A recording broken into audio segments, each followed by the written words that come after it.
In 2025, we're more connected than ever, yet 68% report feeling isolated. Welcome to the paradox of our time.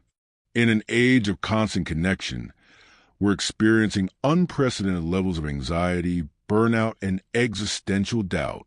But what if our pain isn't just a problem to solve? What if it's a doorway to wisdom? Today, we explore Carl Jung's century-old insights through the lens of our modern struggles. Section 1. The Modern Pain Landscape.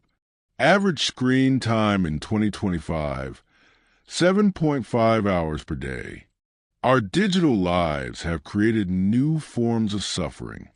The pressure to curate perfect online personas, the exhaustion of endless virtual meetings, the anxiety of watching global crises unfold in real time. But Jung would ask, what is this pain trying to tell us? He believes suffering isn't random. It's a signal that something in our psyche is calling for integration. Information overload. The average person processes 74 gigabytes of data daily. We're the first generation to navigate a world where information never stops flowing. Our ancestors dealt with physical threats.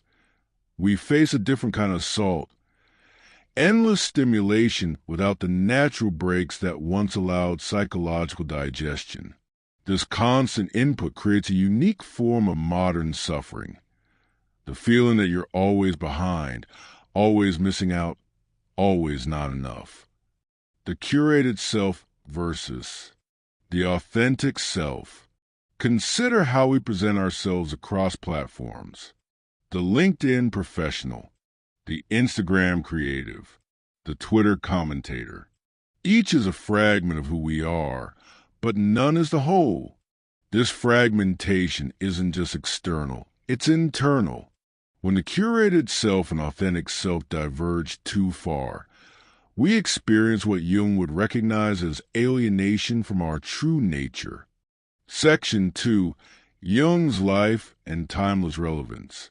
Carl Jung, 1875 to 1961, pioneer of the unconscious.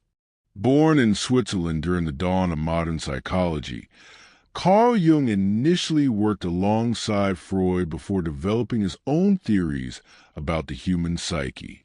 While technology has transformed our external world, Jung's insights into our internal landscape remain remarkably relevant. His concepts weren't created for the digital age, yet they explain it perfectly. From industrialization to digital revolution, Jung's ideas span both. Jung lived through the Industrial Revolution's disruption of human life.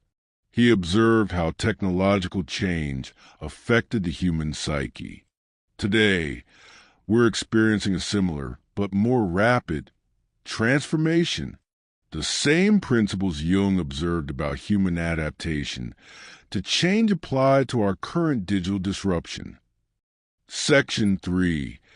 The Shadow, Your Digital Double. The shadow, the parts of ourselves we hide, even from ourselves. Jung's concept of the shadow isn't just about dark impulses. In 2025, it lives in your Instagram versus reality posts, the angry comments you regret sending, the parts of yourself you edit out of Zoom calls. Our digital masks create powerful shadows. The anxiety you feel after hours of scrolling, that's your shadow knocking. Everyone carries a shadow, and unless it is embodied in the individual's conscious life, the blacker and denser it is. Jung asterisk. Your shadow isn't just negative traits. It's everything about yourself you've deemed unacceptable and pushed out of your conscious identity. For many of us in 2025, this includes our need for offline time, our frustration with digital obligations, our jealousy of others' online success, or our fear of technological displacement. The more we deny these aspects, the more they control us from the shadows. Shadow behaviors. the things we do that we can't explain. Notice your compulsive behaviors.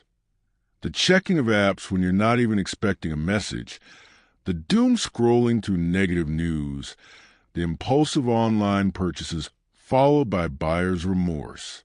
These aren't random failures of will. They're shadow activities. Your unconscious is trying to express something your conscious mind refuses to acknowledge. Section 4. Case Study, Social Media Inferiority. Case, Maya, 24, content creator. Maya built a travel photography account with 200K followers. Her grid showed exotic locations and perfect moments. But behind the posts lay insomnia, debt, and panic attacks. When she began shadow work, she discovered her online persona had become a prison. Her pain wasn't failure. It was her authentic self trying to break through the curated facade. When Maya compared her curated life to others' curated lives, she felt inadequate. Maya's shadow work began with tracking her emotions around content creation. She noticed that the high of posting a perfect image was followed by crashing of self-doubt. She journaled. Why do I feel empty after getting validation? This led to confronting how her online identity had replaced her authentic self. Her pain wasn't failure. It was her true self rebelling against the prison of perfection. By acknowledging her shadow, Maya found balance and authentic connection. Through shadow work, Maya realized her need for validation stemmed from childhood experiences of being overlooked. Her content creation had become a compensation strategy. By acknowledging this, she began creating more authentic content about real experiences, not just perfect moments. Her anxiety decreased even as her engagement increased, because authenticity resonates more deeply than perfection. Section 5. Digital Persona versus Authentic Self. Individuation. Becoming whole in a fragmented world. Our attention is shattered across devices and platforms. But Jung saw opportunity in fragmentation. Each disconnected part of your digital life, work emails, dating apps, news feeds, contains pieces of your shadow. The anxiety you feel switching between them, that's integration knocking. The persona, your social mask that can become too rigid. Jung called the social mask we wear our persona, from the Latin word for mask. In 2025, many of us wear multiple personas simultaneously. The professional you in Zoom calls, the casual you in text, the curated you on social media. When these personas become too rigid or disconnected from each other, we experience what Jung called persona inflation, losing touch with our authentic self. Fragmented attention creates fragmented identity. Consider how technology encourages persona fragmentation. You might be assertive in work emails, playful in texts, intellectual on LinkedIn, and casual on TikTok. Each platform pulls a different version of you. This isn't inherently negative. It's human adaptability. But when you lose a thread connecting these fragments, you lose your center. The constant switching creates what psychologists now call switch cost, diminished cognitive performance with each transition. Jung would recognize this as a modern form of psychic integrity.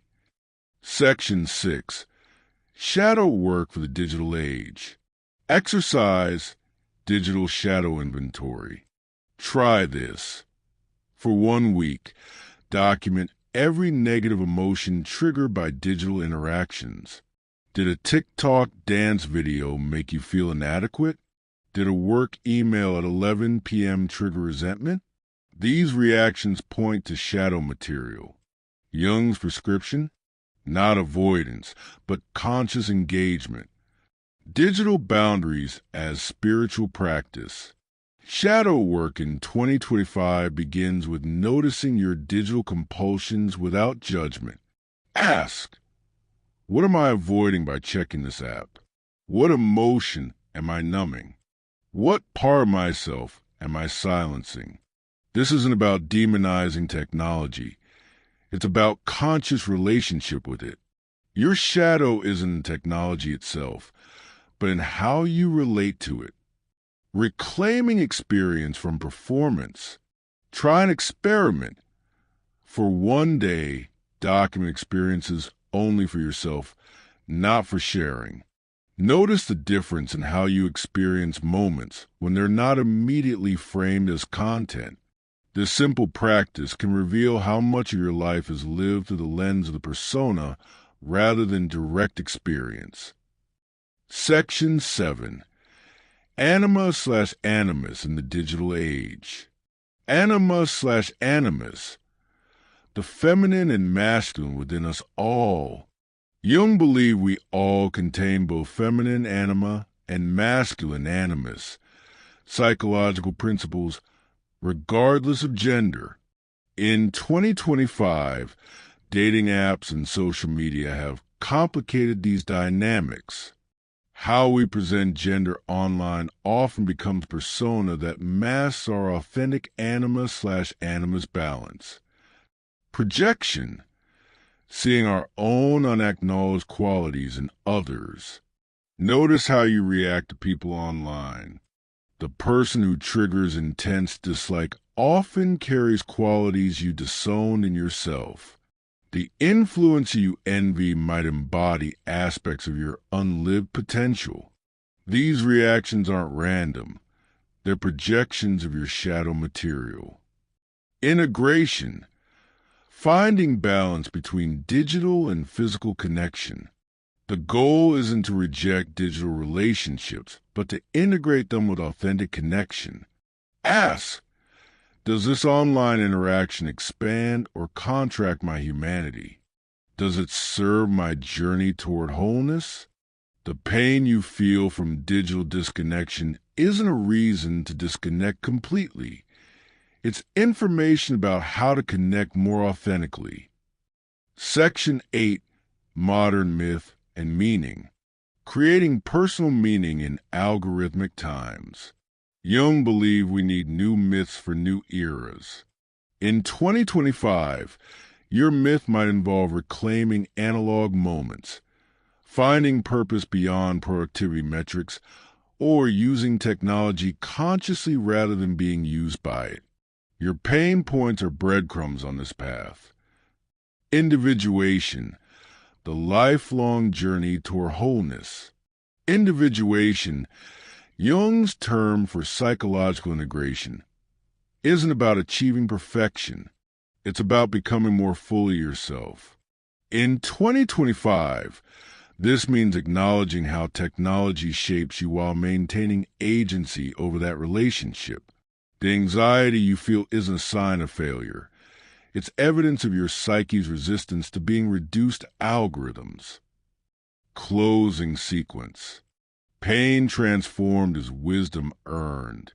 The next time you're overwhelmed by digital life, remember that discomfort isn't failure. It's your psyche inviting you to become whole. Jung's greatest insight? The very things we avoid often hold our greatest potential for growth. Your 2025 pain isn't pointless. It's a call to become more fully human.